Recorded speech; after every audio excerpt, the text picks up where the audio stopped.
اعوذ باللہ من الشیطان الرجیم بسم اللہ الرحمن الرحیم الحمد للہ رب العالمین والصلاة والسلام علی اشرف الانبیاء والمرسلین وآلہ الطیبین الطاہرین اعوذ باللہ من الشیطان الرجیم بسم اللہ الرحمن الرحیم کاف ہا یا عین صاد ذکر رحمت ربک عبدہ زکریہ کاف ہا یا عین صاد یہ حروف مقطعات ہیں۔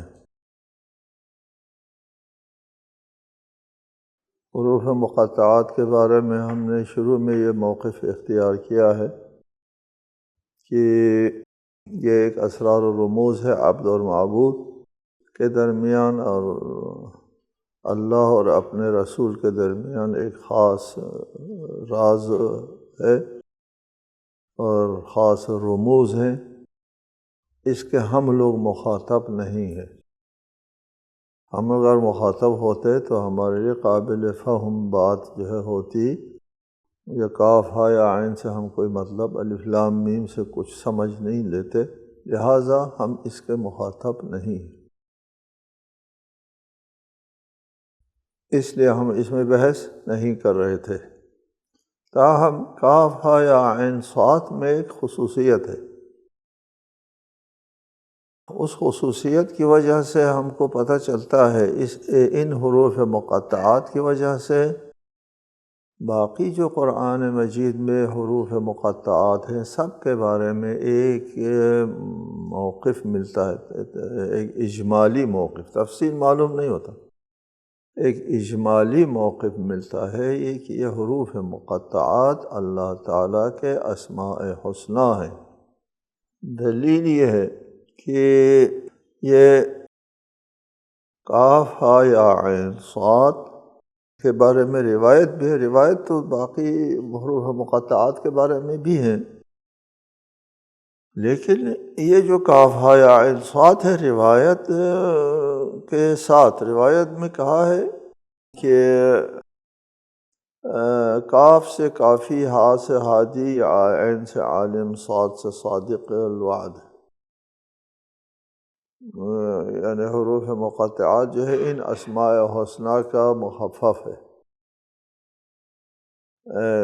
اس حدیث کے ساتھ ہم کو اس حروف مقطعات کے بارے میں ایک خصوصی موقف ملتا ہے جو حضرت علی اولیاء متقیان نے اپنی دعاؤں میں استعمال فرمایا۔ اس سے ہم کو ایک بات سمجھ میں آتی ہے کہ یہ اللہ تعالیٰ کے اسماء حسنی ہے، اس لیے ان دعاؤں میں یا کاف ہا عین صاد کر کے پکارا ہے۔ یا کاف، یا کاف، یا کر کے پکارنے سے، ندا کرنے سے پتہ چلتا ہے کہ یہ حروف منادہ واقع ہوئے ہیں۔ حروف جب منادہ واقع ہوتے ہیں تو پھر یہ کیا ہوں گے؟ معنی ہوں گے، غیر مفہوم معنی و منادہ واقع نہیں ہوتا۔ جب منادہ واقع ہو گئے تو پھر ہم کو پتہ چلتا ہے کہ یہ حروف جو ہے وہ اسماء حسنی ہیں، اور یہ شیعہ روایات میں بھی ہے، سنی روایت میں بھی ہے کہ حضرت علی علیہ السلام یا کاف ہا یا عین صاد کر کے پکارتے تھے، اور ساتھ دعاؤں میں بھی ہے۔ اس کے علاوہ حضرت علی علیہ السلام جو رموز قرآن کے واقف ہیں، رسالت مآب کے بعد سب سے زیادہ قرآن کے واقف علی ابن ابی طالب علیہ السلام ہیں، ان کا یہ پکارنا جو ہے وہ ہمارے لیے دلیل ہے، واضح دلیل ہے کہ یہ کاف ہا یا عین صاد اسماء حسنی ہے۔ اور دعاؤں میں بھی کثرت سے کاف ہا یا عین صاد کا ذکر ملتا ہے۔ اصل مصباح المتہجد ہمارے ہاں ضمناً یہ بھی آپ کے علم میں ہو کہ دعا جو ہے اس کے بارے میں ہے، دعا مخ العبادہ، دعا عبادت کا دماغ، عبادت کی روح ہے، اور دعا هو العبادہ، دعا ہی عبادت ہے۔ یہ عبادت کے سلسلے میں ہمارے مکتب میں جو دعاؤں کا جو کی ثقافت ہے، دعاؤں کی ثقافت، وہ سب سے عظیم اور سب سے وافر اور ضخیم ذخیرہ ہمارے پاس دعاؤں کا موجود ہے، سب سے۔ اس میں ہمارے پاس کئی کتب موجود ہیں، تقریباً 1 درجن سے زیادہ مستند ترین کتابیں موجود ہیں دعاؤں سے مربوط۔ اس میں مصباح المتہجد ہے، علی ابن طاووس کا الاقبال فی اعمال السنہ، ضخیم کتاب ہے، دعاؤں کا مجموعہ ہے۔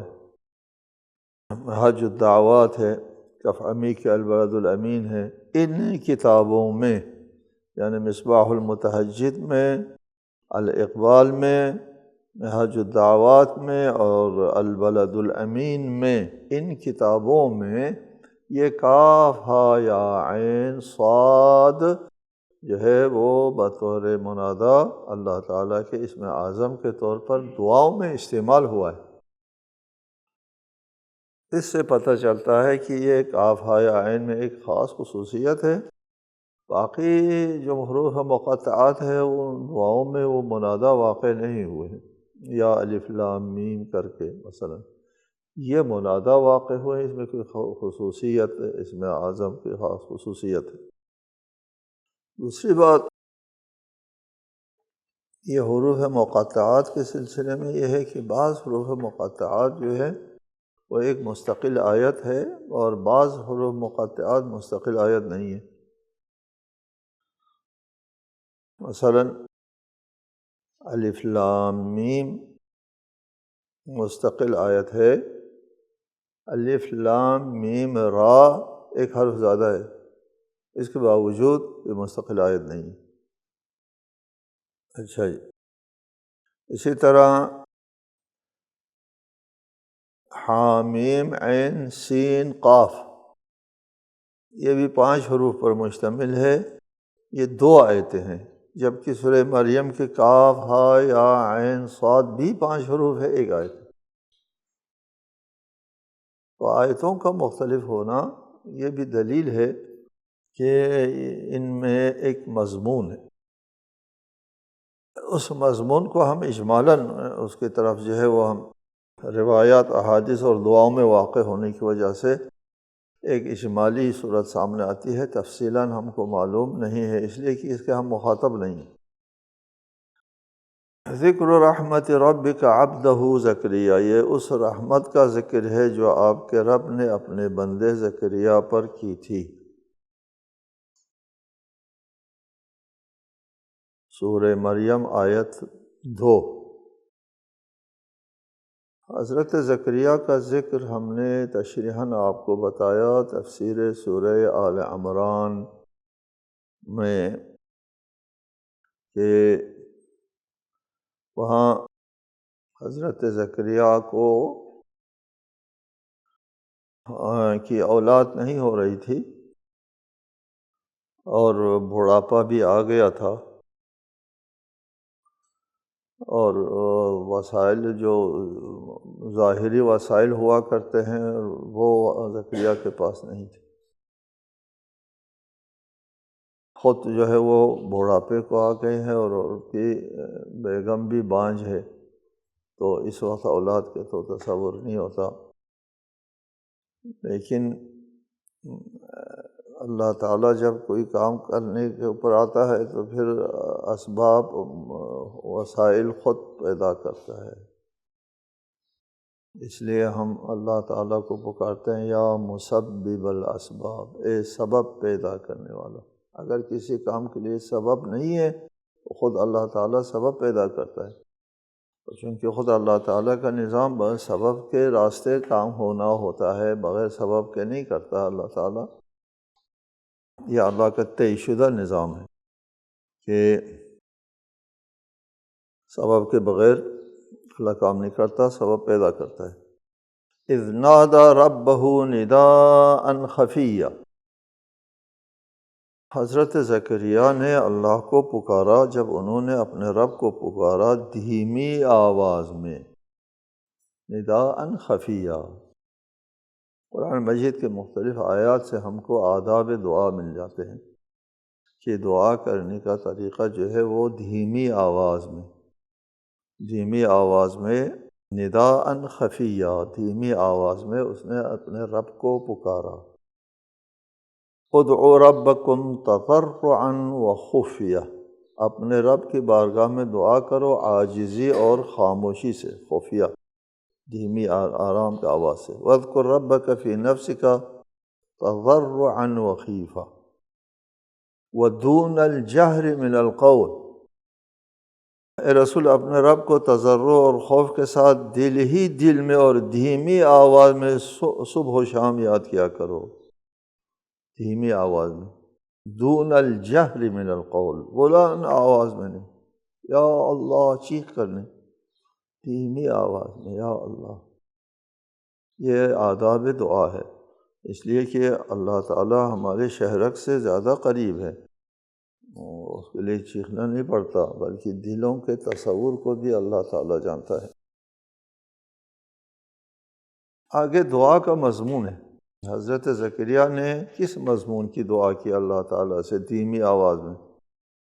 مضمون دعا یہ ہے، قال رب انی وہن العظم منی واشتعل الرأس شیبا ولم اکن بدعائک رب شقیا۔ عرض کی پروردگار، میری ہڈیاں کمزور ہو گئی ہیں اور بڑھاپے کی وجہ سے سر کے سفید بال چمکنے لگے ہیں، اور اے میرے رب میں تجھ سے مانگ کر کبھی ناکام نہیں رہا۔ کیا مانگنا ہے؟ پہلے تو فرمایا کہ انی وہن العظم منی، ہڈیاں کمزور ہو گئی ہیں۔ انسان کے وجود کا ڈھانچہ ہڈیوں پر کھڑا ہوتا ہے، ہڈی مضبوط ہے جوانی ہے، ہڈیاں کمزور ہوتی ہیں ایک بڑھاپا آتا ہے۔ تمام بیماریوں کا راز بھی ہڈیوں میں ہے۔ اوپر گوشت تو ایک لباس ہے، لباس، فَكَسَوْنَا الْعِظَامَ لَحْمًا، ہم نے ہڈی کو لحم پہنایا، لحم اوپر کا ایک پہناوا ہے، اصل وجود ہمارا ہڈیوں سے عبارت ہے۔ یہ آج کل کی دنیا بھی ٹھیک ٹھاک سمجھ گئی ہے واضح میں سے، اور قرآن مجید نے بھی بتایا کہ انی وہن العظم منی، میری ہڈیاں کمزور ہو گئی، یعنی بڑھاپا آتا ہے تو پھر ہڈیوں کی کمزوری سے بڑھاپا آتا ہے۔ واشتعل الرأس شیبا، بال سفید ہونا بھی بڑھاپے کی علامت ہے۔ اور میں آپ سے دعا کر کے کبھی ناکام نہیں ہوا، ابھی دعا کا مضمون نہیں آ رہا، یہ تمہید ہے کہ میری عمر گزر گئی، بڑھاپا آ گیا، اور پھر بھی میری ایک دعا ہے بڑھاپے میں ایک دعا ہے، اور اس دعا میں امید رکھتا ہوں کہ ناکام نہیں رہوں۔ وہ مضمون ہے دعا کا آگے، یہ تمہید ہے، اور تمہید کے بعد دعا کا مضمون آتا ہے، وَإِنِّي خِفْتُ الْمَوَالِيَ مِنْ وَرَائِي، اور میں اپنے بعد اپنے رشتہ داروں سے ڈرتا ہوں۔ یہ قابل بحث آیت ہے، وَإِنِّي خِفْتُ الْمَوَالِيَ مِنْ وَرَائِي وَكَانَتِ امْرَأَتِي عَاقِرًا، اور میری بیوی بانجھ ہے، فَهَبْ لِي مِن لَّدُنْكَ وَلِيًّا، تو مجھے اپنے پاس سے ایک وارث عطا فرما، یرثنی، جو میرا وارث بنے، وَيَرِثُ مِنْ آلِ یعقوب، آل یعقوب کا وارث بنے، وَاجْعَلْهُ رَبِّ رَضِيًّا، اور اے پروردگار اسے اپنا پسندیدہ بنا۔ حضرت زکریا اپنا مدعا بیان کرتا ہے، عمر کے ڈھلنے کے بعد، بڑھاپے میں آنے کے بعد، ہڈیوں کے کمزور ہونے کے بعد، اور عورت کے بانجھ ہونے کے بعد اولاد مانگتا ہے، اور ایک نبی ہے، اللہ تعالیٰ کے راز خلقت سے واقف ہے، اور اس بنا پر حضرت زکریا فرماتے ہیں، وَإِنِّي خِفْتُ الْمَوَالِيَ، میں اپنے موالی رشتہ دار، اولاد کے علاوہ رشتہ دار موالی، مجھے اولاد چاہیے، میں اپنے رشتہ داروں سے ڈرتا ہوں۔ جی، یعنی ہر قوم و قبیلے میں اچھے لوگ بھی ہوتے ہیں، برے لوگ بھی ہوتے ہیں۔ ضروری نہیں ہوتا کسی قوم کے یا کسی عشیرے میں یا کسی خاندان میں سب ہی صالح ہوں۔ بنی ہاشم ہے رسالت میں، آپ بنی ہاشم سے مبعوث برسالت ہوتے ہیں، اور اسی بنی ہاشم میں سب سے عدو مبین ابو لہب نکل آتا ہے۔ اور حضرت موسیٰ کے لیے بنی اسرائیل کے اندر سے حامان جو ہے وہ سب سے بڑا عدو مبین نکل آتا ہے، وہ بنی اسرائیلی تھا اور فرعون کے ساتھ ملتا ہے۔ یہ ہوتا ہے کہ انبیاء کے خاندانوں میں اچھے لوگ بھی ہوتے ہیں، برے لوگ بھی ہوتے ہیں۔ حضرت نوح کا سگا بیٹا جو ہے وہ گمراہ ہو جاتا ہے۔ تو یہاں حضرت زکریا کو اپنے قوم قبیلے کے ان لوگوں سے خوف تھا جو اولاد نہ ہونے کی وجہ سے وہ لوگ وارث بن رہے تھے۔ اولاد جب نہیں ہے تو پھر دوسرے لوگ غیر اولاد جو ہے وہ وارث بنتے ہیں نا۔ غیر اولاد خواہ چچا ہے، خواہ ماموں ہے، یا کوئی جو بھی ہے، یا بھائی ہے، بہنیں ہیں، وہ لوگ وارث بنتے ہیں۔ مجھے ان کے وارث بننے کا خوف ہے۔ وَكَانَتِ امْرَأَتِي عَاقِرًا، ایک نبی ارشاد فرماتا ہے کہ مجھے اپنے رشتہ داروں سے خوف ہے کہ کہیں اولاد نہ ہونے کی وجہ سے وہ وارث بن جائیں۔ ٹھیک ہے، آپ کے لیے یہ بات اہم ہے یا نہیں ہے؟ کیوں اہم ہے؟ کہ انبیاء کے وارث بنتے ہیں، ورنہ حضرت زکریا کو خوف لاحق نہیں ہونا چاہیے تھا اگر انبیاء کے کوئی وارث نہیں بنتا ہے۔ ابھی ہم آگے چلتے ہیں، بحث کریں گے اسی بات پر کہ انبیاء وارث بنتے ہیں، اور اس حدیث کی بھی ہم تفصیل بیان کریں گے، معنی کریں گے آپ کے لیے، جس میں کہا گیا ہے کہ انبیاء وارث نہیں بنتے۔ اِنَّا مَعَاشِرَ الْأَنْبِيَاءِ لَا نُوَرِّثُ مَا تَرَكْنَاهُ صدقۃً پڑھتے ہیں ہم، ما ترکناہ صدقۃً نہیں پڑھتے۔ آگے ہم تفصیل بیان کریں گے آپ کے لیے۔ وَإِنِّي خِفْتُ الْمَوَالِيَ مِنْ وَرَائِي، میں اپنے بعد موالی سے، اپنے رشتہ داروں سے مجھے خوف آتا ہے۔ انبیاء علیہم السلام کو ہمیشہ اپنے بعد کی فکر لاحق رہی ہے، ہمیشہ، تمام انبیاء کو۔ یہ حضرت یعقوب نے کہا اذ قال لبنیہ ما تعبدون من بعدی، میرے بعد کی فکر لاحق ہوتی ہے انبیاء کے لیے ہمیشہ۔ سورہ مریم میں متعدد انبیاء کا ذکر ہے، اسی سورہ میں، سورہ کے وہاں بھی ہم ذکر کریں گے آپ کو۔ فخلف من بعدہم خلف اضاعوا الصلاة واتبعوا الشہوات، انبیاء کا ایک درجن انبیاء کا ذکر کرنے کے بعد ارشاد ہوتا ہے پھر ان کے بعد ایسے ناخلف ان کے جانشین ہوئے جنہوں نے نماز کو ضائع کیا اور خواہشات کے پیچھے چل پڑے۔ انبیاء کے بعد ناخلف لوگ وارث ہوئے۔ نیز فرمایا وما محمد الا رسول قد خلت من قبلہ الرسل افإن مات او قتل انقلبتم علی اعقابکم۔ اور محمد صلی اللہ علیہ وآلہ وسلم تو بس رسول ہیں، ان سے پہلے اور بھی رسول گزر چکے ہیں، بھلا اگر یہ وفات پا جائیں یا قتل کر دیے جائیں تو کیا تم الٹے پاؤں پھر جاؤ گے، یعنی مرتد۔ یہ انبیاء کو اپنے بعد کے لیے زیادہ فکر لاحق ہوتا رہا ہے، پورے تمام سلسلے انبیاء کے لیے۔ یہاں پر ایک روایت بھی ہے، جساس نے اپنی احکام القرآن میں لکھا ہے کہ اس سے مراد کانوا شرار بنی اسرائیل کے برے لوگ مراد تھے جو ان کے وارث بننے والے تھے، رشتہ دار تھے، تبھی تو وارث بنتے ہیں، قریبی رشتہ دار تھے۔ اس کا مطلب یہ ہوا کہ حضرت زکریا کو اپنی اولاد ہونے کی صورت میں خوف لاحق نہیں تھا، غیر اولاد رشتہ داروں سے خوف لاحق تھا، اس لیے اللہ تعالیٰ سے اولاد مانگ رہے ہیں۔ اس لیے کہ اپنے بعد کے لیے فکر مند رہتے تھے انبیاء، اور اپنے بعد کے لیے انبیاء کے بعد کے لیے انبیاء کے پیغام، انبیاء کے دین، انبیاء کے رسالت کا محافظ جو ہے وہ رشتہ دار نہیں بنیں گے بلکہ اولاد بنے گی۔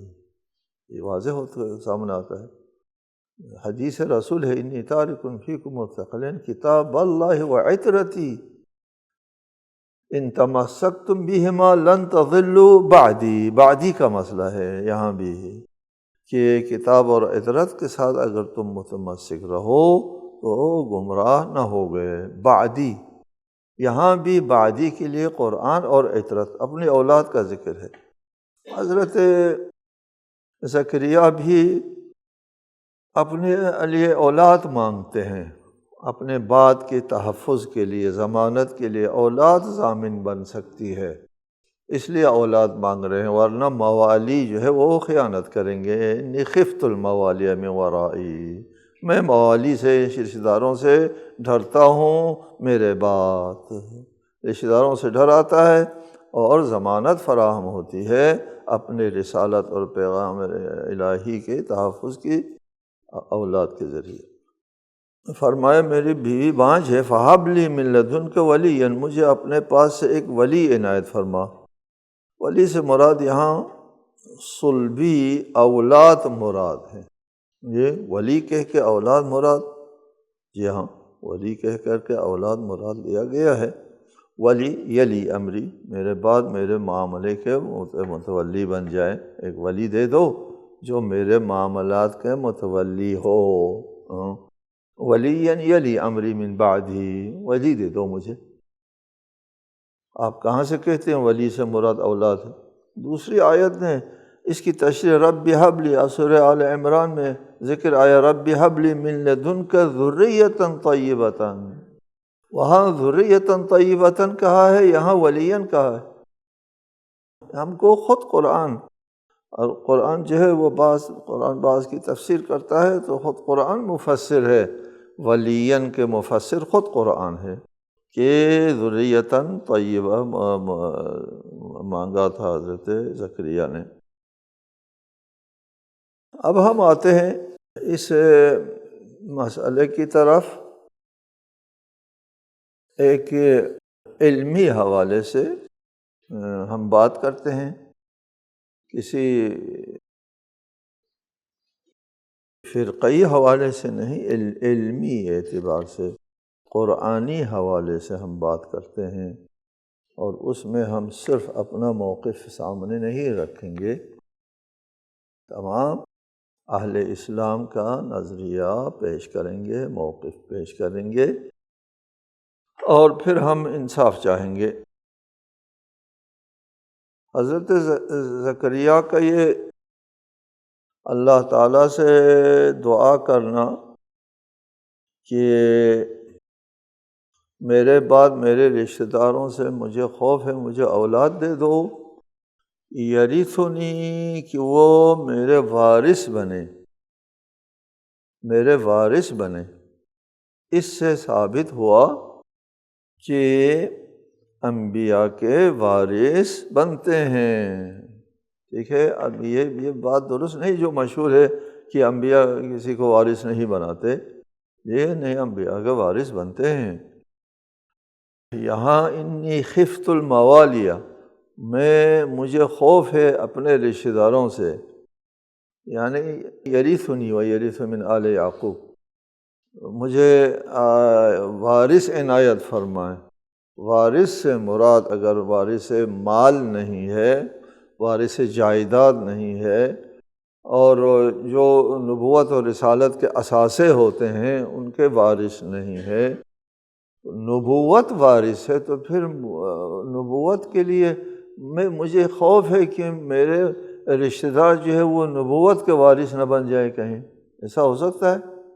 یہ حضرت زکریا کو خوف ہے، اللہ مجھے خوف ہے کہ میرے یہ نالائق لوگ جو ہے نبی نہ بن جائیں۔ انا للہ، خدا جانتا ہے نالائق لوگ، جس سے حضرت زکریا کو خوف ہے اس کو خدا نبی بنائے گا، زکریا کا وارث بنائے گا، نبوت اور رسالت میں وارث بنائے گا، علم میں، نبوت میں، رسالت میں وارث بنائے گا ان موالی کو جن سے خوف لاحق ہے حضرت زکریا کو۔ لہٰذا وراثت سے مراد وراثت رسالتی، علمی، نبوی نہیں ہے، ورنہ خفت الموال خوف نہ لاحق ہوتا۔ خوف لاحق ہوتا ہے کہ میرے مال، جائیداد، گھر جو آثار نبوت ہے یہ نااہل لوگوں کے پاس نہ جائیں، میرے گھر میں میرے اولاد رہے بسے، اور جو آثار نبوت ہے ان کو تحفظ دیں تو میرے اولاد تحفظ دے سکتی ہیں، میرے رشتہ دار لوگ برے لوگ ہیں، یہ لوگ تحفظ نہیں دے سکتے۔ ایک روایت ہے رسول اللہ نے فرمایا رحمہ اللہ ما کان علیہ من وراثت مالہ، حضرت زکریا نے یہ وراثت مال کے بارے میں اللہ تعالیٰ سے سوال کیا ہے۔ ابن کثیر نے کہا ہے کہ وَهَذِهِ مُرْسَلَاتٌ لَا تُعَارِضُ الصَّحَاحَ، یہ روایت جو ہے وہ صحاح روایت کا معارض نہیں بن سکتا، یہ روایت مرسلہ ہے جس میں رسالۃ مآب نے فرمایا ہے کہ حضرت زکریا نے وراثت مال کے بارے میں دعا کی اللہ تعالیٰ سے۔ اور ابن کثیر یہ کہہ کر کے اس روایت کو رد کرتے ہیں کہ یہ صحیح روایت نحن معاشر الانبیاء جو صحیح روایت ہے اس کے ساتھ معارض ہے۔ ہم عرض کرتے ہیں کہ یہ جو روایت جس کو آپ مرسل کہتے ہیں یہ قرآن کے مطابق ہے، اور جس کو آپ صحیح کہتے ہیں وہ قرآن کے مقابلے میں ہے، وہ متصادم ہے قرآن کے ساتھ، وہ معارض ہے قرآن کے ساتھ، اور قرآن جو ہے وہ للذکر مثل حظ الانثیین، اور قرآن جو ہے وہ بغیر استثناء کے تمام انسانوں کے لیے وراثت کا قانون بیان کرتا ہے، اور آپ یہاں ایک قانون جو ہے وہ حدیث کے ذریعے قرآنی حکم کلی کو رد یا تخصیص کر رہے ہیں۔ لہٰذا قرآن کے ساتھ جو معارض حدیث ہے اس کے ساتھ آپ کی روایت صحیحہ متصادم ہے۔ یہ روایت مرسلہ قرآن کے ساتھ مطابق ہے، ما وافق القرآن فخذوہ، جو قرآن کے جو موافق ہے اس کو لے لو۔ اس بحث کا ابھی ہے سلسلہ باقی ہے انشاءاللہ آئندہ۔ والسلام علیکم۔